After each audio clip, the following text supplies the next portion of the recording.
Hey guys, you know what? I just wanted to come on and do a quick video, and I want to just say your spirituality, your religion, that is all inclusive to you.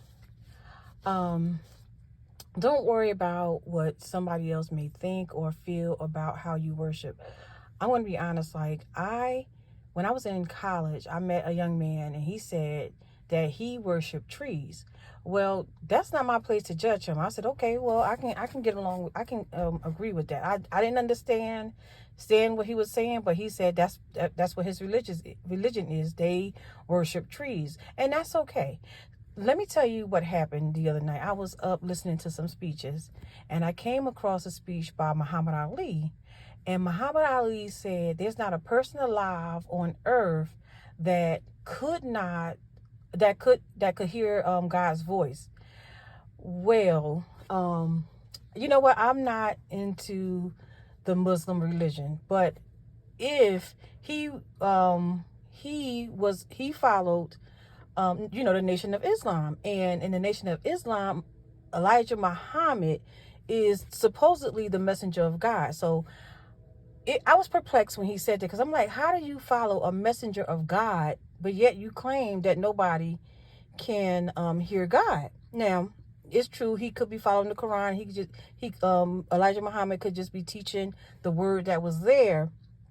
But I'm confused about it. I don't know enough about it to really speak on it, so I certainly won't judge it.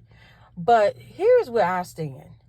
Now, when I did my little stint in hospice, I worked in hospice, and one night this young man came, and he was around my age, and he had the most beautiful spirit. I think I put this on here one time, but I may have taken it down.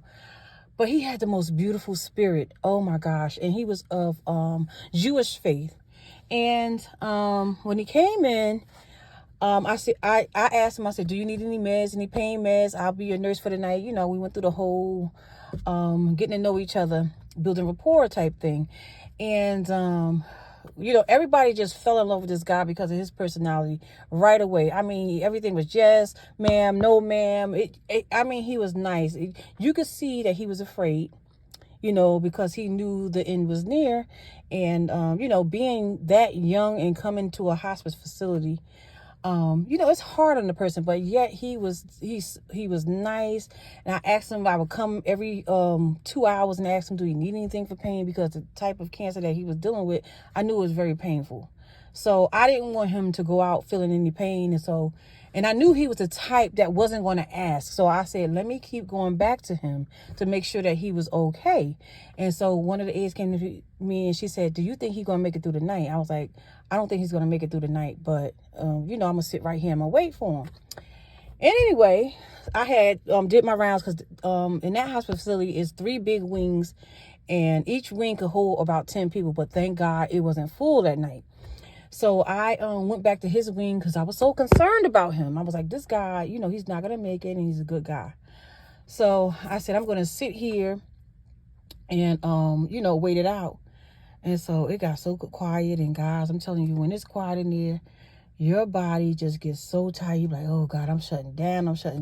And at this time I was working 3 jobs. Okay. I don't know what the hell. I was working 3 jobs and going to school. Right. So what happened was, the lights flickered. When the lights flickered, I said, you know what? This man, he's gone. So I went and grabbed my aide. I said, come on, let's go in here and get him together because he's gone. And when we walked in the room, he was gone. And, we both felt so bad. We looked at each other. And so my job was I had to immediately call the family, because once we cleaned them up, get them all ready to go, I had to call his family. And I said, he passed away, and I gave him the time of death. And I said, we already cleaned him up. Do you want to come visit? And the family was like, no, I can't see him like that. He was just a good guy, good person. And we don't want to see him like that. You can go ahead and call the funeral home. She said, but let me ask you a question. Did anything weird happen when he passed? I said, absolutely. I said, the light flickered. She said, that's good, because the lights flickered here too, and we knew he was gone. So don't let nobody tell you what their religion is, or that you're not seeing or speaking to. Listen, that is your journey is all inclusive to you. Okay, it doesn't matter if anybody else believes what you're saying. It doesn't matter what they think about you. Your journey is all inclusive to you. Okay, you don't have to believe the story, but I'm just telling you that I believe, and I believe wholly. I've always believed in God. Sometimes you may go away from it, but you come back for whatever reason. I have never left my religion. Never. Okay. I know that he exists, and I just wanted to come on and speak to that, ladies and gentlemen. I mean, I don't care who you follow, these big mega churches, and sometimes it's better for you to read the Bible yourself, because they will read and give you their interpretation of the Bible, and it may not reflect what is going on in the Bible. I'm just telling you, ladies and gentlemen, read your Bible, okay? Idolization, is a sin. Everything is a sin according to the Bible. But that's why God says that nobody here is perfect. Nobody that ever walked the face of the earth, no human being is perfect, okay? So I just wanted to leave you guys with that tonight. Like, just try to remember that it doesn't matter. You could seem like the craziest person on the face of the earth. Maybe there is. But you know what? God forgives fools and and children. So maybe you do have problems, but that doesn't mean that God doesn't see you. Okay? Don't let people tell you how to worship. Okay? I'm gonna leave it at that.